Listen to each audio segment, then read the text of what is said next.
Hello friends, in this video you will learn how to find percentage.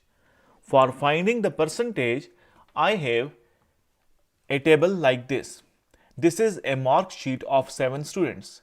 Each student has appeared in 4 papers. Each paper has 100 marks, so the total marks are 400. Now I want to find the percentage of each student.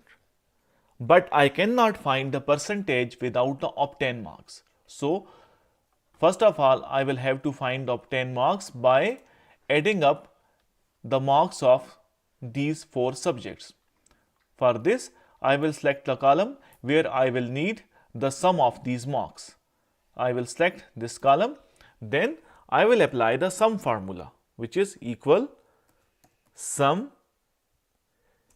start a short bracket, and then I will select the first value. Click the first value, then type full colon, and after that click the last value, and then close the short bracket, press enter, and you can see that I have found the sum of the numbers.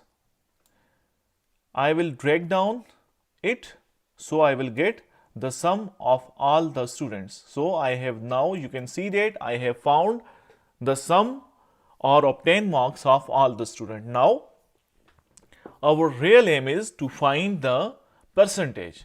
Now I will apply the percentage formula, which is for which I will press equal, then I will, what is the formula for percentage? It is obtained marks divided by total marks. So where are our obtained marks? Here it is obtained marks. Then press forward slash. After that, I need total marks. Here are the total marks. Click it. Now obtained marks divided by total marks, multiply by 100. Now I will have to multiply by 100.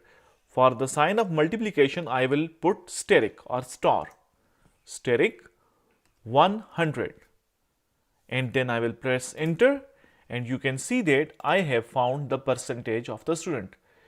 When the shape of the cursor changes, drag it down to the last value, and you can see that percentage of all the students has been found. If this video helps you in any way, I request all of you to subscribe my channel and also hit the like button. Thanks for watching. Thanks for your time. Goodbye.